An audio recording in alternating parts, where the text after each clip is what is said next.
welcome to Your Hood's a Joke, episode 4. That was an intro video made by Luba Magnus. Oh, you cool. know her.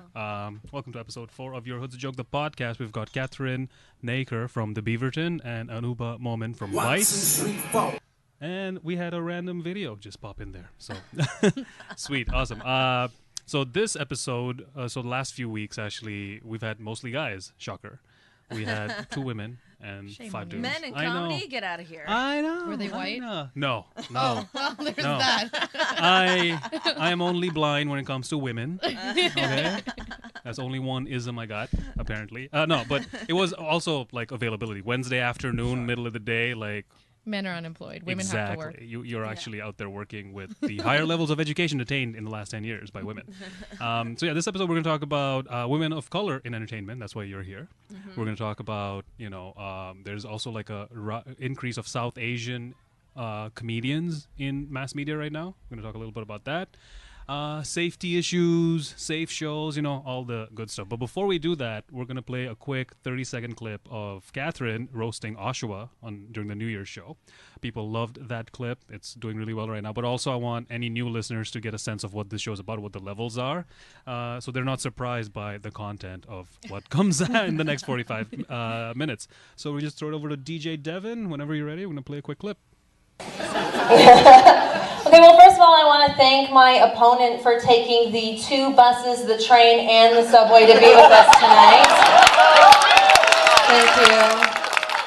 That is such a long commute. Like, when did you have to leave your house to be here tonight? 2 months ago? That is so long. I've actually been meaning to visit Oshawa, but, it's just so far. It's so far away, and, I just can't afford the vaccinations. I gotta save up for that one. All right. That was Cathryn roasting Oshawa. Roasting really well, actually. There's like 4 more minutes after that. I just played a quick 30 seconds. Anybody who's ever heard or been inside anywhere near Oshawa, I think would agree with those 5 minutes. That was so much fun to do, and I was quite nervous because it was at a theater, and I had to go first, and it's a roast. It's not like my regular routine jokes I've been doing for years. So I was like, okay, let's see how this is gonna go. Yeah. Well, that's the thing. A lot of fun with a show like this. You don't get to try this material anywhere else beforehand, right? So. The thing that a lot of comics have said is that, it's not like, if you have a target, you were roasting Oshawa. You can't go to an open mic and just randomly do 5 minutes of roasting Oshawa, right? So the first time you would do it is on stage. Yes. But what I've noticed with the roast shows is there's an inherent setup already. You don't have to set anything up. You're just writing punchlines. Yeah. You've got Oshawa, your target. People there know what it's about. They're actually waiting for you to validate what they think about Oshawa. Right? So you don't really even have to. I've noticed that there's no such thing as a bullet. Or the first spot in comedy, it's usually the toughest because the crowd is a little cold. Right. But with roasts, people are ready. People are mean. The kind of people who come to this show, because we have 5 content warnings you have to skip past till you get to the live show. And whoever's still coming, they're ready for it. I'm almost afraid of them. You were here to watch this show? Several hundred of you? Okay then. Well, this is going to be very Mad Maxy. So that was you were up against Kyle Lucy. Yes. And Kyle, he's from Oshawa. He's from Oshawa. And you're from Mississauga. So do people who are not from Toronto just make jokes about how far you live from Toronto? Is that I believe we did some of that. I do think Mississauga is a more difficult target because it's actually a really nice place. Yeah. It's like a beautiful suburb. It's relatively safe. It doesn't have that much going against it. True, but that's the thing. Everything you said, that can be turned on its head, right? Absolutely. It's kind of like a prototypical suburb. So you can, make a lot of jokes about people being disconnected from reality or being elitist, and stuff like that. And of course, and then there was Hazel McCallion, the vampire mayor. Yeah, she was mayor till she was 88. And she's a Doug Ford supporter, isn't she? Yeah, she endorsed she was at the Doug party. Ford. Yeah. She did. Oh, Mississauga's not so perfect, is it? She's too old to be liberal. I actually don't know what her party affiliation is, to be honest. Hazel McCallion. She's just Hazel. party of I Hazel. actually don't know either. It's just It looks like when, it's like, conservative, I mean, people just voted for her. It was like She's it was there. ludicrous to ever even run against her. Like, she won elections by For 80, 300 90%. Like, Oh for my- like 300 she years. she was not contested. Interesting. So, Oh, I mean, people tried. Don't get me wrong, but not like. But when- they didn't really have a chance. do you know a lot about Hazel McCallion? Because I'm going to ask a bunch of questions now. Ooh, I don't know a ton. I do know that. I mean, Mississauga was just like farms, Yeah. and she turned it into like Really? what it is. So today. she was mayor for what, 50 years or something? no Not that more long. like 30 something. 30 something. So I'm curious about her first election. Like, was it contentious? Did she win by a landslide and just keep winning? You know? Would Yeah. Well, I mean, honestly, her first election was like before I was born, so I don't know, but it was just such a small town. Like I Okay. have memories of Mississauga when I was little, and like a major intersection now near the Hershey Center. Mm-hmm. I remember was like a cornfield with a scarecrow. and the scarecrow was the mayor. Yeah, the scarecrow was the mayor. It was Hazel. Yeah, it was Hazel, and she just stood on that corner guarding things. Is it Mississauga where the city hall looks like Yes, a the city barn hall looks and like a farm. silo? Yes. Yeah. Wow. Yeah, it's designed to, as a Mississauga, lowering your expectations right off the bat. You should have been roasting me on New Year's. No kidding. I know. They've upgraded to the Marilyn Monroe building though, so Yes. they've got all the Yeah. way from like farm time to. No. Well, Yeah, that's true. it's interesting that she would endorse Doug Ford. I didn't expect her to endorse anybody, but I mean, maybe I'm simplifying it or reducing it a little bit, but I would expect her to have more sympathy for Andrea Horwath or even Kathleen Wynne. Right. You know, just politics being an old boys club. Hazel's undefeated in Mississauga. Yeah. Kathleen Wynne, obviously, she. You And know, Mississauga is notoriously liberal. is it? Yeah. Oh, I didn't know that. Yeah. I did not know. Because you know, I always think of Mississauga as a lot of brown people. Yeah. And brown people are pretty conservative. They are, but I mean, Is the white people balancing us out? Is that what's happening? there's enough white, there's enough white people in Mississauga to keep it straight, to keep it on the right liberal. path. Well, no, I mean, unless things have changed in the last like 5 years, Mm-hmm. but yeah, it's notoriously liberal. The only thing I can think of is like she was a politician for so long that she probably has connections with. Oh, no, the of Ford course. family. But like Mississauga, the reason I thought it would be conservative is because like Brampton and Scarborough, I think it's like I thought it was like a lot of immigrants living there. You know, like maybe Yeah. second, third generation, which is historically a conservative bloc, right? Like a lot of people Right. think, oh, if Oh, the you're- Brampton didn't vote conservative this time. they went NDP. They went NDP. Yeah. They voted for Yeah. Jagmeet Singh's and brother. maybe, but I mean, that's actually kind Right. of similar to what you're saying about Hazel.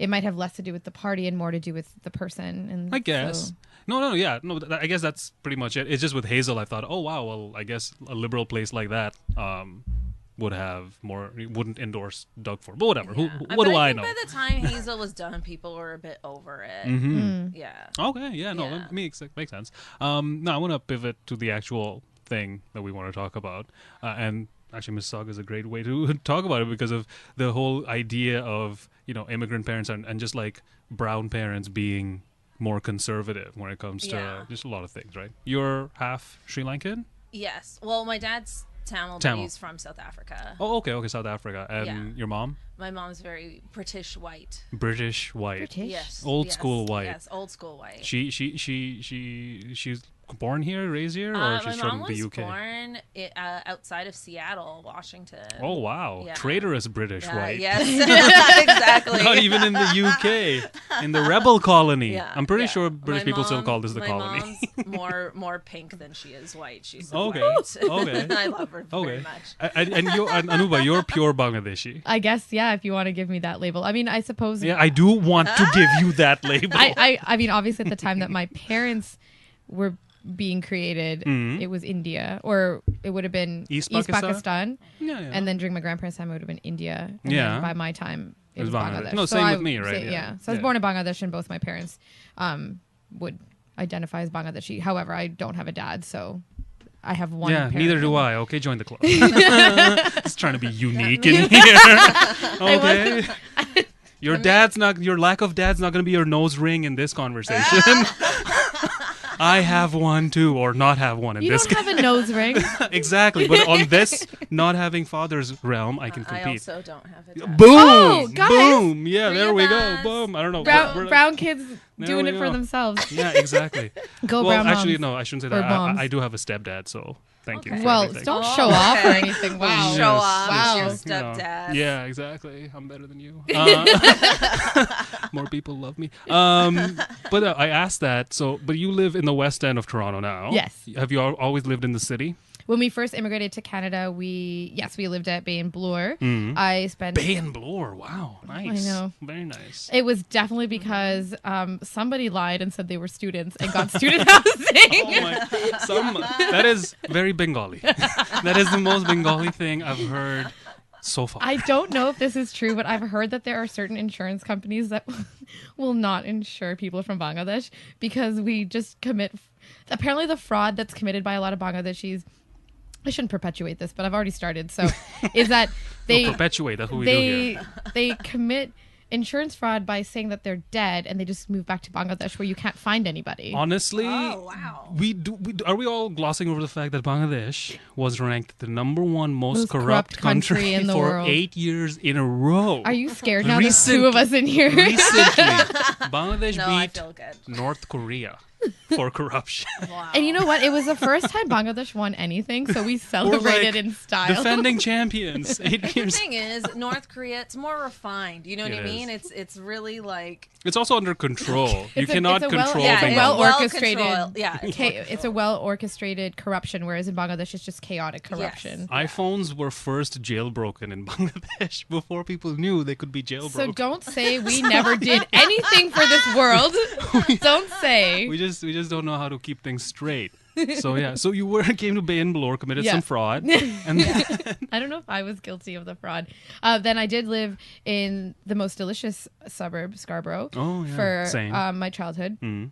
And then ended up in King West. And then my mom realized over the years that King West is horrible and not a place for a family. And then we ended up in the King West. When is this? 10 years ago? I mean, King West is like... Even now, I guess. Yeah. I mean, it's even worse now. Mm-hmm. It's sort of like I prep myself for a week if I'm having to go. No offense, I'm sorry, that's not nice. I mean, such a Toronto snob. I'm like, oh my god, like No, my but- neighborhood is the best. Little Portugal is the best. Everyone there is perfect, and all the bars are really friendly, and it's not super white. Some of those Little statements- Portugal? I mean, it's still pretty white, but Oh, okay, King okay. West is like it's just different, and there was just a lot of vomit, and It's very douchey. It's what it is. It's Yeah. where Yeah. douchebags go to it's party. just a different. So. So my mom Absolutely. didn't particularly love. I don't think living there. Mhm. Anyway, whatever. That's not about me. No. The reason I asked is because especially working in entertainment, I find that like geography and obviously ethnicity is a big deal. Geography because like Cathryn, you live in Toronto now. yeah. Yeah. So like Do you live in anybo- King West? No, I live in the Okay. annex. Oh, Oh, that's nice. That's exactly. That's Yeah. respectable. exactly. But like, if you want to work in entertainment in Canada, you have to move here to Toronto, or you have to move to Vancouver. Yes. Right, one of those two, or you just If move you're out. white, you could go to Vancouver for sure. Yeah, Ryan But I Reynolds. feel like and people who move to Otherwise, probably Vancouver here. eventually, Move to like LA. I think the ceiling is not as high in Vancouver.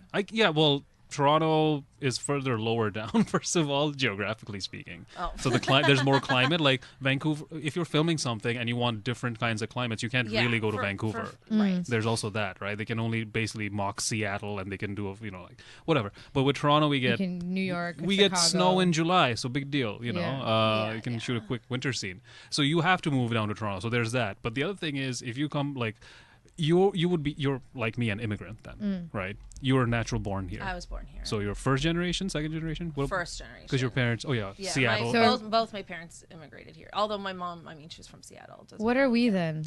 Immigrants, straight up. But we're not like a first or second generation. No, you're just No, But your if- kids if- would be the first much if we, maligned, if we offspring. prone to committing crime, dealing drugs. That's the two of us. Yeah. And you're first generation. Yeah. And So you're killing it. I'm you're killing it apparently. But because like with immigrant kids, the difference is after all the shit that your parents went through to come here, and then you choose to work in entertainment, there's that extra level of responsibility. Be like, this is what you're gonna do. You're gonna like starve and live in basements for the rest of your life. After everything. I just live with my mom because she has a nice big house in Little Portugal. So okay, in theory, nice. that's That's nice. so I'm actually maybe even worse. I'm well, your not here that mom's often. kicking ass, so there's that. Yeah. But she encouraged you to get into everything that you're doing. My mom, it's funny because I've been recently having this conversation with my mom a lot about, we kind of grew up, and I think it's not so much for any other reason, but she just didn't really have a lot of time to give us a lot of rules. Single mom who was very career driven, worked a lot, spent a lot of time overseas. So it was kind of, I think at that time she was able to focus on, well, the grades are good, getting into university, the house is not burnt down when I get back to town. They don't seem to be on drugs. Like, okay. I never really had a lot of very strict rules. And in fact, I originally had thought I would go to medical school. And when I told my mother that, my undergrad degree is in neuroscience. And when I had told my mother that, she had said that she thought I should go to school for journalism, and that she thought my passions and my interests were a lot more related to reading and writing and the arts and things like that. So my mom's an architect, so she's skews a little bit artsy for sure. But no pushback when you're like, oh, I'm gonna go up north and like talk about my experiences, and then Fashion Week and etc. I mean, for her, again, I think, I'm not saying everything I do she's like completely on board with, but she has been generally abnormally accepting. I think the thing I feel like it's almost been too easy for her to parent my brother and myself, because we both like ended up making careers for ourselves. My brother has like a really awesome career he works at the intersection of tech and social justice, and like gets flown to DC to work with like Homeland Security on things, and he just is very good at computers, like has never really had to go to school for it or anything. Bought his own condo at Queen of Bathurst. Like he's younger than me, so oops. So you're the failure here? Yeah. Is that what you're saying? So I'm the failure, which is not that bad. But so I feel like she finds like other random things to be annoyed with us about, because she can't be annoyed about us not. It's been too easy for her and to like be a parent. I have a master's degree. Like I did all the things you're supposed to do. You should just do heroin if you want to help your mom well, out. Well, here's the thing. I she's probably like jealous. She doesn't get to complain about you to nothing her live- friends. Well, so my mom, I worked. How do I start this story? I got in trouble for smoking weed in her house, which I only did because I didn't think there would be any. I've never had any rules. How old were you? Like 31. Oh my God. Like this was like last year. This is recent. I thought you were gonna say like 17. No, last week. No, it was recently. No, I okay. mean, I might have been 32. And I was having a bath in her aunt's, like her. She's probably mad that you're a loser who's never done drugs in her life. She's like, no kid of mine. Again, my mom went to architecture school. I'm sure drugs were not. And so I was having a bath, and I thought it'd be great to smoke some weed while having a bath. But I ended up, I guess, hotboxing her master bathroom. And when she went in after, she was like, "Why does it smell like marijuana?" And then she was like, "I don't want you smoking weed inside the house." And I was shocked because I've just never had her. We have alcohol in the house, and I drink alcohol in front of her. And I mean, my mom would like. Everyone's like, actually, I don't even drink very much. My mother drinks more than I do. So I was just like, I was dumbfounded that I got chastised for smoking weed in the house. Because I would too if I'd never had anything said to me, and then suddenly she's like, "Don't smoke weed." But I would be more upset about the inside the house part than the smoking weed part. I'd be like, "Don't make my house smell. Don't ruin my little bathroom Did you carpet." were you a bad boy, bad girl? No, I was such a goody goody. You were? I was Wait, but totally opposite of the spectrum. just to be clear, smoking weed does not make me bad. I'm still No. good. No, and we're talking especially in about your parents. You are definitely a good person smoking weed in the bathtub in their 30s. I had candles lit. Oh I had my music God. on. It was Yeah. No, you had atmosphere. Okay, so Cathryn, you work for the Beaverton, which is Yes. CBC? CTV. CTV. But you also work for CBC? Yeah, I did admin support at the CBC. But that wasn't your first job in entertainment. I was just wondering, no, like... I went to school for broadcasting, and then... So your parents were in on it from the start that you kind of wanted to do? Yeah, that I was going to be. And I they was were- always an artsy kid. And they were okay with it? Yeah, I mean, like, I feel like they were not the typical immigrant parent in that I feel like they always had pretty low expectations of me. They're like, wow, she's not ODing in the side. She's not smoking marijuana in the bathtub. And like not like a teen pregnant or something. They were like pretty thrilled. No, that's an Oshawa thing. Yeah, that oddly is an Oshawa. Yeah, that's right. That's an Oshawa thing. It's called assimilation. Yeah, exactly. No, I'm trying to find that, that stereotypical, immigrant or first generation story where I will say this, like when I decided to pursue comedy, mm-hmm. I was in my late 20s, like 28, 29, and that really threw people off. Like my mom was like, okay, this is going to be like a fun hobby. You're going to perform mm-hmm. sometimes. Yeah. That was more nerve-wracking for them to try and turn that into a now career. I feel like a cliche. I lied to my parents every step of the way. They didn't know I had dropped out of school till like the year I was supposed to graduate. Wow. Yeah. They're like, oh, so you're graduating this term. I'm like, actually, no, I just dropped out recently. What were they paying for? They weren't. I was paying for my own school the whole okay. time. So it's not like they would know. Fair. Yeah. But they would check up and I'd be like off working or doing whatever I was doing. And be like, yeah, I got class or whatever. That's why I live so far away from campus, and I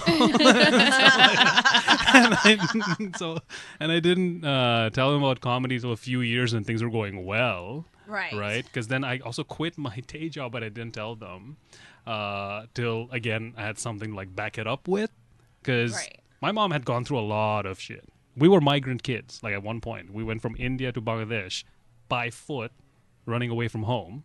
When you're seeking safety and security in Bangladesh, think about how fucked up your life has to be, right? So there, and then we legally came to Canada as immigrants, right? Once you got remarried and all that. But that's what I meant. Like once you go from all that and you go into Canadian entertainment, you can't tell your parents that you're throwing away all their sacrifice and all that until you're on TV and all that, and then it's fine.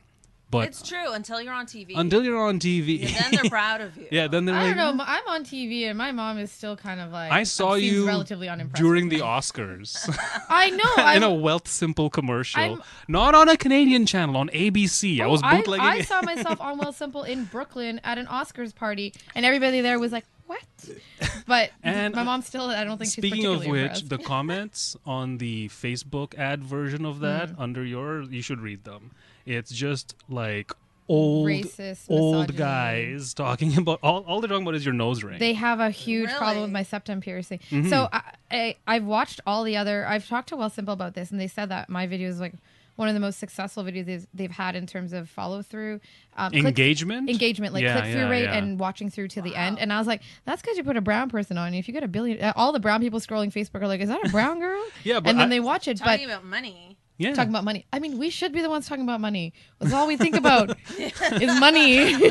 But like what I noticed is there's so many people commenting. They have a personal problem with you, but they don't know you. They don't know you, right? And I find that for women in entertainment, it is a very specific issue, right? Oh, yeah. Like, do you get that in other areas as well? Like we're talking about a Facebook video commercial. It's just a sponsored post by Wealth Simple. You're talking about money management, right? You're talking about like, I forget what the video is, very short. I just remember like about a few hundred of them just from guys going, I would pay attention to you if there wasn't a thing in like a... And like there's people who are like, I want to rip that out of your face. I want to tie you to a post by it.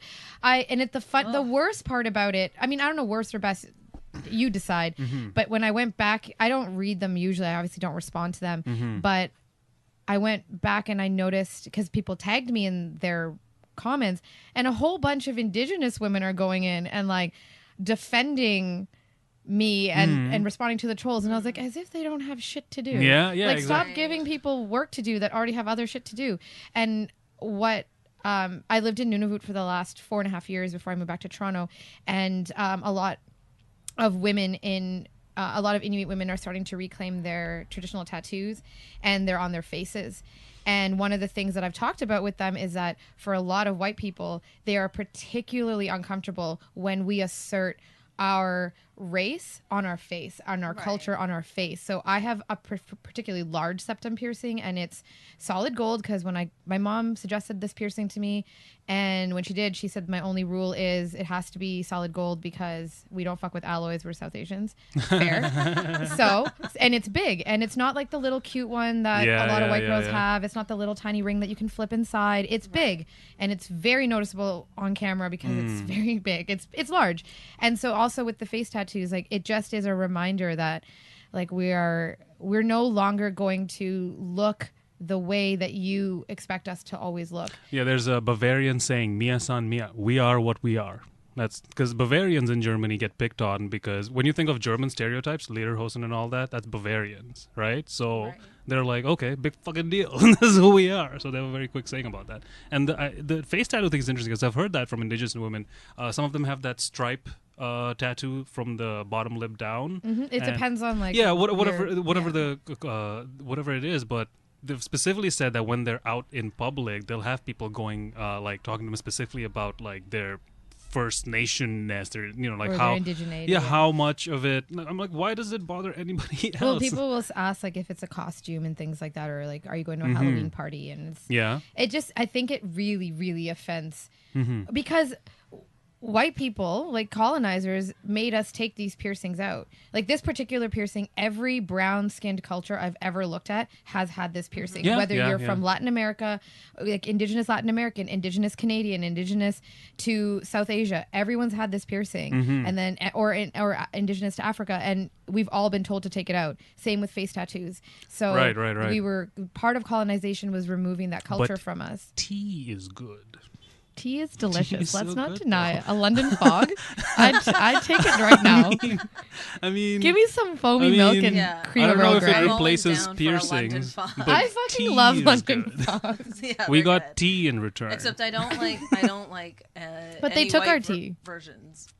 White person's version of a chai latte. No. That's not what I'm talking about. A London fog is different. A It's like you London know fog what is it is. very It's like different. butter chicken. It was invented for white people, and I'll enjoy it for that purpose. So, Cathryn, you are the opposite of us, which is to say you're white passing. Yes, absolutely. Yeah. Do you get heat from racialized people for being too white?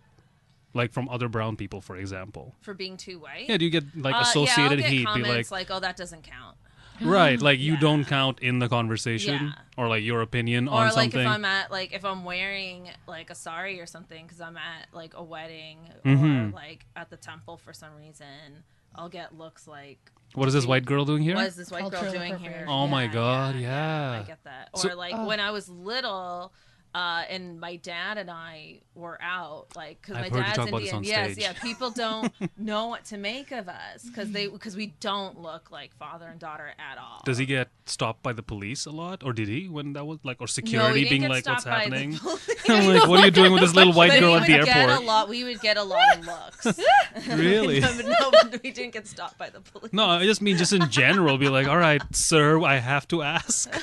I know it's whatever 19, just like whatever. A lot of weird looks at the grocery store. Okay. Like Well, I'm more interested in your interactions with brown people because he's obsessed with brown people. I am. But colorism is a thing, right? Yeah. So what you're talking about is colorism and shadeism, not necessarily even racism. It's just about literally the color of your skin. Yeah. Some people immediately embrace me. Yeah. And others don't. Well, that's what I mean. Where it is in South Asia, being light skinned is coveted. Right? Absolutely. Yeah. Lightning cream. Yeah. I was lighten told at your one point I face. could have been a model. Yeah, I'm not. Especially because like I'm tall and I was skinnier in high school. And so, and what did you say to that? I was like, I guess, but I never had an interest in modeling. No. I mean, I guess it looks glamorous, but to me, it actually looks like very painful and awful. You never. And like also too, like if I really think about it, which I never did at the time, but if I really think about it, why would I want to perpetuate that lighter skin is better? Like why? Which is great now as a self-aware person, but did you have that thought when you were younger? No. So you were just not into modeling, Yeah, I or just wasn't into you were it. into But I don't think I ever actively was like, I'm lighter skinned and that's better. Like I don't think I ever did that. But I mean the reverse. Like it could be like any number of things. Whether people are like, oh, she's fair skinned, let's marry her off, or like have offers from all these like family friends be like, I've got a son who's this and that and the other, and your daughter's pretty white. You know, Well, we don't care what she's done.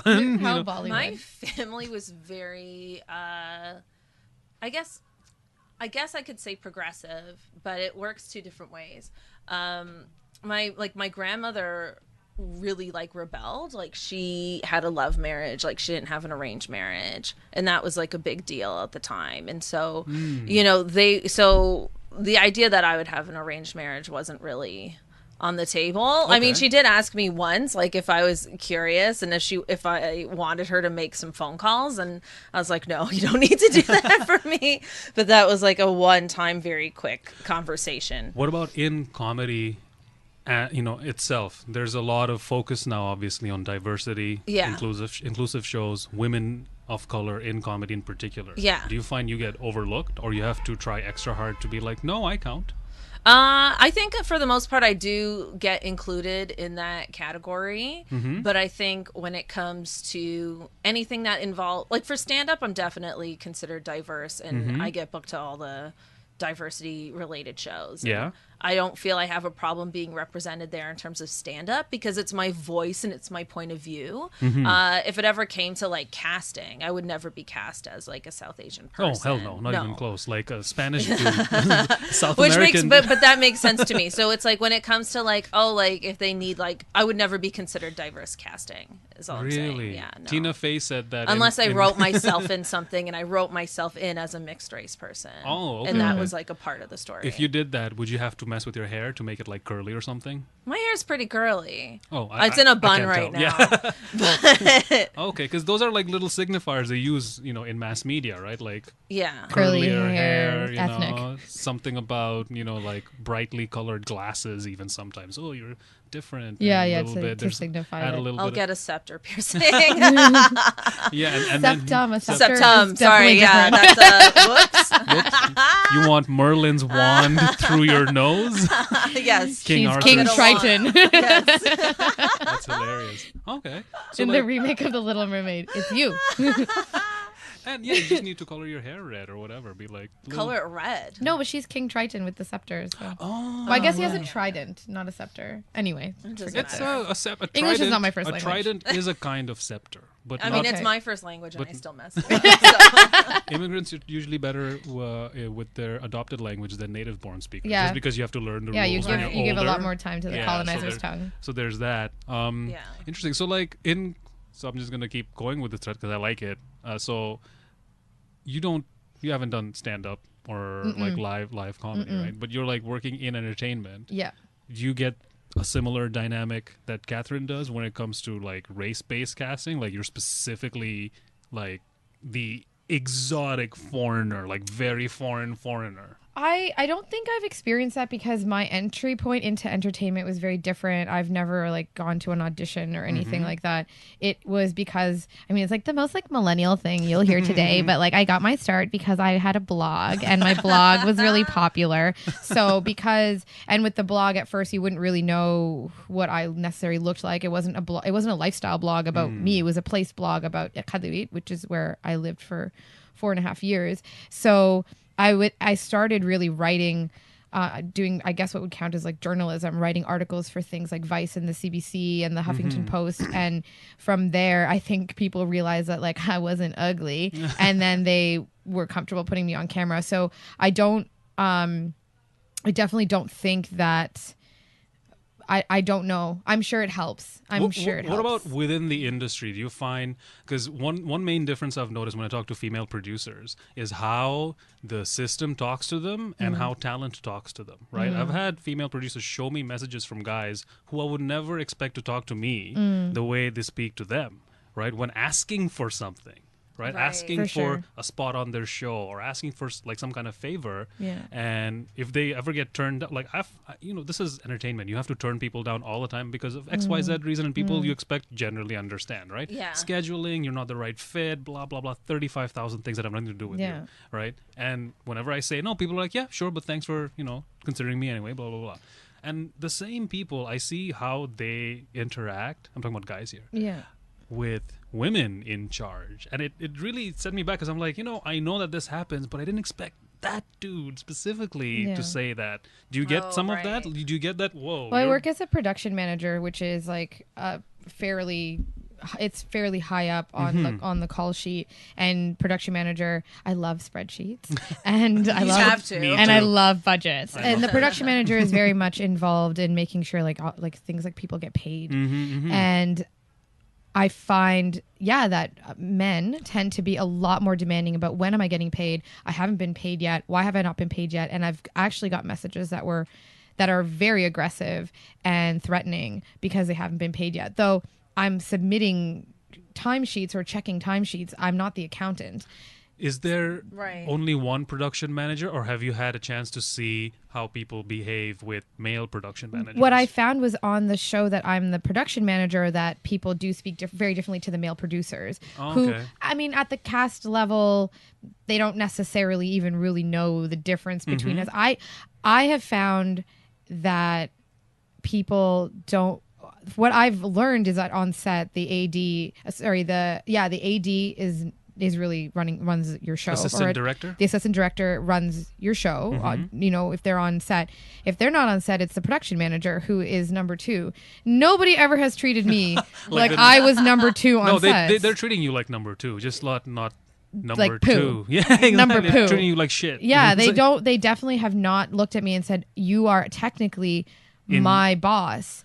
That has never happened, and I look 10 years younger than I actually am. Sometimes someone thought I was 16, which is half my age. And I'm a woman of color, and I'm very small. I'm short. I'm a short person, and I'm not.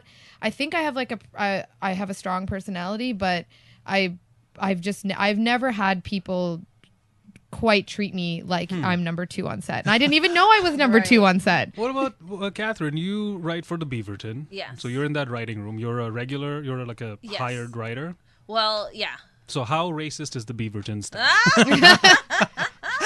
Yo, dude, girl gotta eat. No, I'm just joking. I know those people. I'm just messing around. But seriously, how racist are they? No, they're not. But really, but no, no, seriously, no. I assume You don't have to answer Are they that. racist? No, Like- I know. I'm Okay, kidding, I I'm can't kidding. say that I know for a fact they're great, but like just given the team, the people that I know there, I have to assume it's a great environment to work in. Yeah, they're really great, and I'm really happy that they've given me an opportunity. Yeah. No, they have quite a lot of women in their writing staff, don't they? Yes, like they there was me and Winter who were like the mainstays throughout this season, and then there were different women that they'd hire. That Aisha would come Brown. in. Aisha Brown, Monica Heisey, Nilu, Mm-hmm. Alana Riash, Okay, yeah. Emma Overton, who's from Montreal. Yeah, quite a few people came in. Well, the throughout Beaverton season. is a very millennial show, started by, Yeah. created by, written by, right? So you would expect not a lot of the Gen X baby boomer dynamic, not as much. That's Am I true. right? Yeah. Like, I don't know, I'm not on the inside, but I assume. But like, It is it definitely has a millennial audience, for sure. 100%. Yeah, the Beaverton was a website. Then their Facebook and social media presence exploded when that came around, right? And they were always like a younger crew, Toronto based. So it's not like they would like be. I'm one of the older writers. Yeah, that's what I And I'm mean. not So that yeah, old. it's one of those. So so there's the Beaverton, but this is not your first TV job. Was it different than working in other? The Beaverton was my first TV job in terms of writing. Oh, I should say it's not your only one that you had. Yes, Right, yeah. I also worked on the Mr. D show. How do you like the Mr. D show compared to the Beaverton? Well, the nature of half-hour scripted is significantly less stressful. Oh, okay. Like your hours are consistent. They're like 10 to 5. Yeah, you're not coming in thinking of new headlines. You're not writing a new episode every week the way you are with the Beaverton. It's like really stressful. But it's also like I've never laughed more in my life than I did writing on that show. Yeah, but so now you're working on like Mr. G is a major Canadian show. Yes. Then there's the Beaverton. And the only other one I can think of is Letterkenny. Letterkenny, Baroness. Baroness von Sketch. Oh, Baroness von Sketch. Okay, so there's 4 Canadian shows that are doing pretty well right now. 22 minutes. 22 minutes has been around for a while. I'm just talking about like the newer crop of shows, right? Have you written or worked with Baroness von Sketch? No, not yet. Dream. That'd be love to. I love their Just put it out into the universe. Yes. Call us. Hi, Baroness. I think you might be too young for Baroness. Maybe, but no, I think they have some younger people writing on that show. Well, it just seems like their focus is almost more like middle-aged, 40 plus, kind of like this. I love how they tackle ageism. Oh, well, that's exactly what I mean. Like it fantastic. makes sense for them not to almost hire you just because you're too young. Almost, you know what I mean? Their whole mandate is like an audience that is not generally catered or respected. Even their consumer choice is not really understood at all. And I would say brown people probably fall into that category too. Yeah, no, 100%, 100%. We want to talk about sexism in brown communities. This will be a 5-hour show. Oh my god, let's not. We pick on one group of people. We need to pick on white people first. It's easier. White people first. We've got more practice I of that. feel is tackling sexism in our culture really well is BuzzFeed India. Oh BuzzFeed India is quite good. It is really killing good. it. It's quite good. It's killing it. Yeah. I'm surprised that none of them have been like beaten on the streets or something. Like they're very brave. Yeah, they are brave. Have you lived in India? No. Have you lived in India? No, You've been in Bangladesh I have lived in when you were a Bangladesh, kid. Have you been in Sri Lanka at all? No. South Africa? Nothing like that? No, okay. No, my that side of the family all lives in England now. Oh, the so motherland. I go to England The to other visit them. motherland. Yeah, no, the reason I say is because I did spend like a fair amount of time in South Asia, India, Bangladesh, and all that, and obviously that was like 20 years ago, but things haven't changed all that much culturally. If anything, they seem to have gone more conservative, which is the Bangladesh trend. has definitely gone. I went back to Bangladesh after my master's and worked there, and in the years since, it's definitely got a lot more conservative. It's been a Muslim country since its inception, but it wasn't a particularly conservative Muslim country. Not at all. When I was there, it wasn't. It was now always considered a moderate Muslim country, right? Female prime minister and going back 20 years, there's been 2 women just taking turns being the prime minister, opposing parties. But now it's quite conservative, and women are expected to.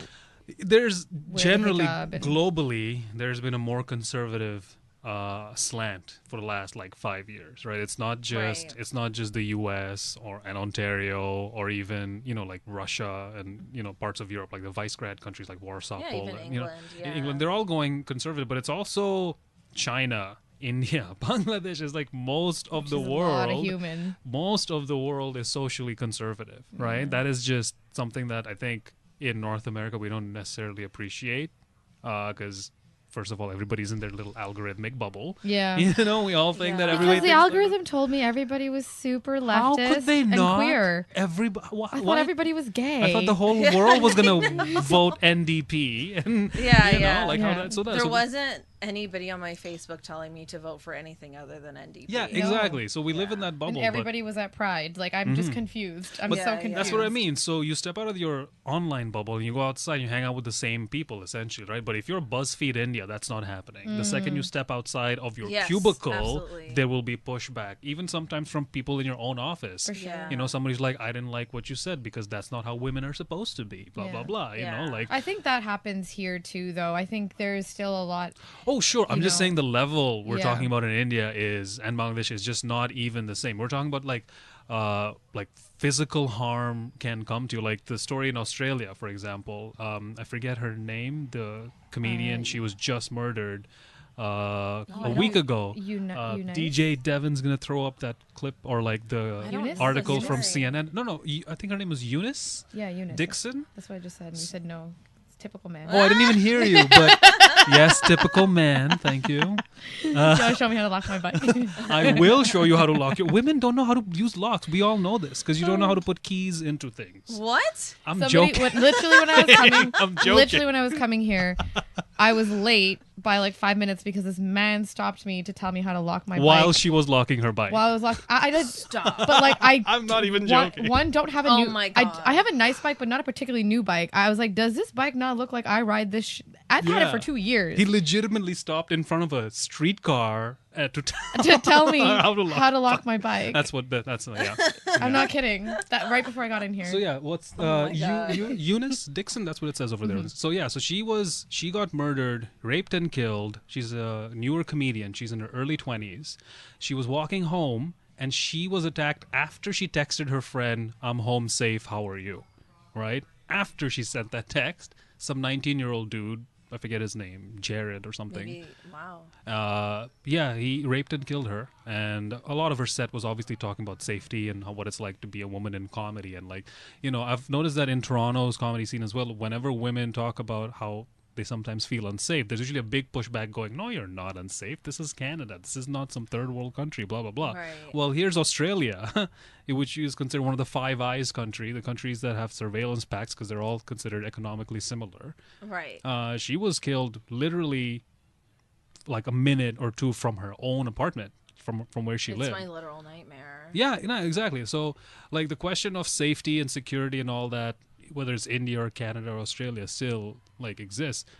Like a lot of guys here, including myself, we want to think that no, it's not so bad. You're not gonna get killed. I just saw you do a set. Why is that? Why do you think we don't want to believe for the same reason? Why? But why don't they want to believe? Why because do you that makes it our responsibility. Which it is. Exactly. No, that's what I'm telling you. Yeah. That Call your friends. Right. That's what I'm telling you. That when you accept that women are getting killed in a place like Canada or Australia, let's say, for example, in a manner... Or anywhere. But what I mean is specifically the psychology that drives somebody to say, "Oh, no, it's not so bad here," is because then they have to take stock of the fact that they're somehow contributing.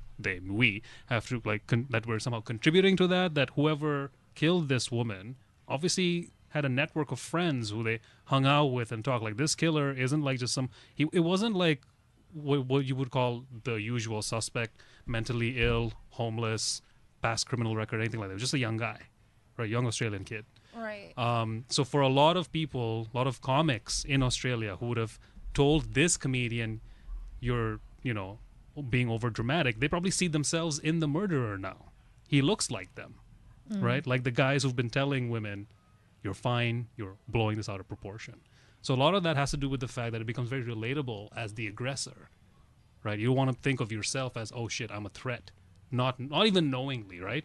Because at night it's very common in Toronto. I see women just always on the phone when they're walking alone. They're talking to somebody or pretending to talk to somebody, right? Always texting somebody just to make sure that if something alone. happens, yes, somebody knows. Or even just to deter somebody. Yeah, exactly. They're not alone. And there have been times where I'm like, it's Church Street. Like, I live by Church and Bloor, right? Mm-hmm. So you're walking on Church, you're walking on Bloor. You would think it's like a benign spot. Hey, Pride happens here, right? But it's not really. It's still dark. Pride also happens where there was a serial killer for decades. Exactly. And nobody gave a shit. No, and what I'm trying to say is, I'm trying to frame why there's pushback from men in particular not wanting to believe, because it makes it a responsibility. It makes it like, oh shit, maybe things. Well, it's like it's a shitty thing to think about. Like, as a woman, you're constantly double checking, and you're there's so many reasons why women become targets, because you're queer, because you're indigenous, because you're alone. It doesn't matter. We're targeted for so many reasons.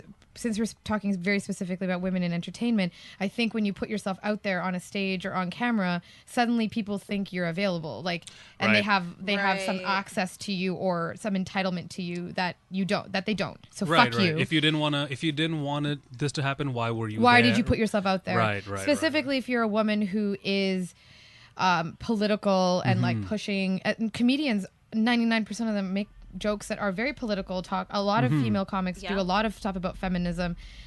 It makes you a target. I think men don't. what men have had, what cis straight men have had the privilege of, is not having to think about safety all the fucking time. And all of a sudden, when your city becomes unsafe in your community at church in Bloor, which you thought was safe, now suddenly you have to think about whether or not your community is safe. And that is a lot of fucking work, and it's very fucking tiring. And I think that's why they don't want to do it. It is an absolute privilege that cis straight men have, especially cis straight white men have, is they don't have to think about it all the time. And now that we're talking about it and we're telling you that it happens, and we're proving it through stories like this, and everyone posting the kind of direct messages they get. Women will post those online and men are in shock. Now you have to think about it, and that means you can't be lazy anymore. Well, that's exactly what I'm saying, is if you admit that this is a problem, then you have to do something about it. But there's also that other thing where in entertainment in general, because people are in comedy, for example, because people are hyper self-aware. Comedians are very aware of like the nuances of every little thing that happens. It's just your nature, right? So the fact that you have women who are, in danger, who have to go like overcome greater obstacles than you as a man and then do well, makes you look like a little weak. There's also a little bit of that. Maybe you're just not good at your job. Well, that's what I'm saying. I'm talking about it in almost like a competitive sports kind of a way. I think there is... Okay, this is maybe a little bit separate, but I think a lot of men, mediocre, straight men, probably are a little bit afraid of seeing all these other motherfuckers who they've been able to hold down coming for them. Right. Because all of a sudden you're no longer... your whiteness and your maleness no longer just guarantees you anything. And so here we come and we fucking work really fucking hard because we have to. And also immigrants, whatever, hardworking, whatever, all that. And now you don't get to just win by privilege. You have to win by merit. Well, those are not the right words to use. I hate using the word merit, but you know what I mean. Well, with stand-up specifically, it's like, for like any female comic, you have to be so much funnier than the male comic to get the same level of respect. Like I see it. It's like when I go on stage, there are a certain percentage of men where they cross their arms, and it's just like a subtle body language thing. But I know I have to get them to laugh so hard that they uncross their arms, and then laugh and possibly clap for me. So where a male comic goes up on stage, their arms aren't crossed, they're ready to laugh. So do you find that you have, like in the previous episode, I had Leonard Chan and Joe Vu. They were talking about how they have to avoid stereotypically Asian jokes. Right. I do the same thing. I don't want to do stereotypically brown jokes. Do you find that you have to avoid falling into like stereotypically female jokes? Specifically for the audience that's crossed their arms, because they're waiting to say, she's just going to talk about her period. Yes, absolutely. And so if you're going to take a stereotypical subject matter, you really got to turn it on its head and give it like a twist that they... Do you ever write a joke that you really like, but then you're like, they're going to pigeonhole me as a woman? I have not done that. You have not done that? No. Like, so if But I've never written a period joke. No, and I probably avoid the subject matter because I don't want that. Well, that's exactly what I mean. I'm already... That's what I mean. So you are policing yourself. I'm already there. Yeah. So you're not writing period jokes because you don't want to be, like pigeonholed. That comic, yeah. You don't want... But that's what I mean. So when you're writing material, you find that, okay, I got to be so much smarter, so much sharper, so much more innovative. Yeah, like if I were to write a period joke, I would have to give it a very unique twist. Yeah. Like it would have to really be like, this is something that we've never heard before. One of my favorite jokes recently about this whole dynamic was by Sam J. She was recently at they were recently at Comedy Bar. Right. And one of their best jokes, at least from the previews that was being, I think of a Netflix special, is about how, what you were talking about how, when you're accustomed to having something, then you have to fight for it. It's a problem. She was like, they were talking about like how they've seen, they're like, what are all these straight white dudes mad about? What did they lose? And then I watched 4 episodes of Mad Men. Oh. That's how it was. They lost everything. I'm like, it's a great joke, and I get it, but it's one of those things where, and I mean, Sam J outwardly presenting as a black femme, comedian, that's like a whole other level of having to deal with, societal pressures and all that and whatnot. But still, to come out and have a Netflix, good for them. That's fantastic. But you have to write jokes to a degree that a lot of other people don't have to, essentially, right? So now I was just curious about that. If you've ever, I mean, you've answered my question. You don't do period jokes because of that. Yeah. That Well, whole I mean, dynamic. I would. Like, it's not that I'm not willing to, but it's like, it would have to be so unique. Yeah, you don't have the luxury of, I just have a I throwaway can't just joke. like, I mean, and other female comics do, and I don't want to come off like I'm against it in any way, but I'm not going to just like stand there and talk about it the way I think a guy could just stand there and talk about his dick. And talk about his dick. Yeah, and okay, so how that make unsafe sense? or Yeah. safe do you feel in the Toronto stand-up community? I'll say this. I have been on stage and have had an audience member like come up onto the stage and want a hug. And that's just like things that male comics don't face. You know what I mean? So it's not like I'm constantly in danger, but it's just that things like that could happen. I don't mean from the audience perspective. I mean peer to peer. Peer to peer. Because like I don't hang out with comedians. I don't like most There people. are So certain I'm like, shows but that I don't try to do. Because of the type of people that are there. Okay. And it sucks because it hurts me in the end. because I would be able to do those shows yes. without having that same issue. I know Yeah. exactly what shows you're talking about. Yeah, you know what I mean? And I have walked in there and be like, I And want to is, your, set guys. is And that it because sucks. of who organizes it or the audience or some Everything. combination? It's, sometimes it's About everything. it. Well, and I feel more and more because, like, I feel they don't realize because these spaces were so unfriendly to women. That's why women started their own shows, and that's why diverse comics started their own shows because it's like we would never get booked together. Yeah. You know, like The We three already of have a us, for woman. example. Yeah, like I twice ran a Darjeelings of Comedy show, which was female South Asian comedians, because it's like we never get booked together, and I think we're all so different, and it's Because when you're booked together, the booker's like, oh, they're three brown women. They're going to say the exact same joke. and we're not saying the exact same things, But they at probably have a all. whole bunch of white, straight you know, motherfuckers like, on there. Like you think about like in our community, like Isabel is a single mom. Rush has like been to jail. You know what I mean? Like we're not Calling talking- cards. You know, like I'm just like I'm thinking about like jokes that they have. Rush is Bengali, by the way. I know her, yeah. Oh, you Yeah, know her. and I and also know just, she has like- been to jail. Weekend jail for a full weekend jail, summer. weekend Full jail. summer. Yeah. Weekend jail. I love Rush. But Wasn't like, she allowed to leave during the day? yeah. 'Cause she was like a paralegal and like, Yeah. like you know what I mean? Like we are not the same. No one has the same experience. Yeah, nobody Yeah. has the exact same experience, and like I really love that about the show. And we'll like it's just one-offs that we do here and there, and I'm sure Okay. we'll continue to do that. But it's just like that's why we started these shows. That's why Yaz Queen exists. Yeah. That's why all these other Well, shows exist. And they Yeah. sell As a out. and they sell out, and it was because like these shows were just if they're so unfriendly and unwelcoming to us, then they're going to be to the audience as well. 100%. And so, I have seen audiences get walked on those shows, and they're almost always women walking out. yeah, and then they take that as a badge of honor, like they're so proud of it, and it's like you want to make people laugh. No, No, not No, like I've been in those shows where you're the next comic, and I'm like, oh, this guy just walked literally all of the women. All of the women. I didn't go back to that club since. right.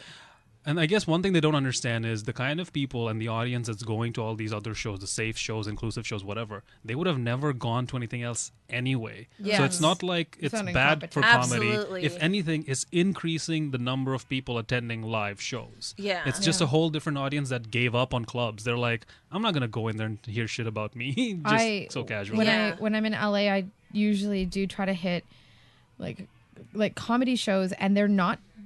Toronto's scene is way more diverse. I never go to like straight white guy night in Toronto, and I try to go to comedy Straight shows. white guy night. I try to go Friday to, night. and it's happening every night. I know there's straight white guy night every course, night, of but there course. also is an opportunity for me to go to see 3 comedy shows a week that are either queer or women or people of color, or sometimes queer women of color, and it's incredible. And so when I bring other people with me, my mother will come with me to some of these. She has a great time because also for someone like her who is an immigrant and maybe never thought of like comedy night as something to do, she probably doesn't associate that well with straight white guy night, but she has a great time watching someone like Marta Chavez talk about being an immigrant woman who doesn't speak English as a first language and doing comedy. My mom absolutely. literally saw Martha and was like, oh my goodness, that's me. That's like me. Yeah, it's an opportunity for the audience to hear comedy that they can relate to. Exactly. A comedy they never would have seen anywhere else. Yeah. And they wouldn't have left to see had this show not existed. They wouldn't have So just props to like Toronto comedians for that, because I do not experience that in New York and LA. It is straight white guy night every night. I've literally gone to comedy shows where every single comic that came up in, where was it? I guess Comedy Store in LA, every single one was straight white and Jewish and male. Every single one of them. See, well, that's LA, I guess. Great. It's great for Toronto. You can have great, diverse comedy every night. Toronto has the advantage of just to call this place diverse is an understatement. Right? So you just can't... Like, when I go to New York, it's bad business. Oh, Toronto's way more diverse It's than bad this business place. not to have a diverse show here these days anyway. Yeah. Cool. Well, that's our show. Cool. That was a fun little chat. Yeah. I think we learned some things. Probably going to get some hate mail from some people. Oh, I hope probably not as much as we'll get, though. No, I don't get that much hate for sure. I just get the odd cuck. The odd cock. No, the cock. The cuck, not the cock. We get the cock, you get the cuck. Yeah, I get the odd, Don't open my direct messages. They're just like, will you cocked up faux feminist dude, virtue signaling? Yeah. Like, listen. But we've already talked about why they're so defensive. Yeah, exactly. They're so there's probably that. rapists. Sweet. All right. So Cathryn, Anubha, that was great. Normally we do a roast of a place, but I think we roasted pretty much everybody today, which was fun. Sure. So Cathryn, you got anything you want to plug? Anything upcoming? We've got a show this Saturday. Headliners of Tomorrow. Oh yeah, that's my show. What am I talking? Yeah, that's my show. Yeah. Yes, we're on that show. Yay. Yes. Saturday at Comedy Bar. Anubha, anything you want to plug? I mean, I think people should go watch Headliners of Tomorrow on Saturday at 7 p.m. Comedy Bar. Okay, great. Thanks for listening to Your Hood's a Joke, episode 4. See you in 2 weeks. Thank you. Later. Bye.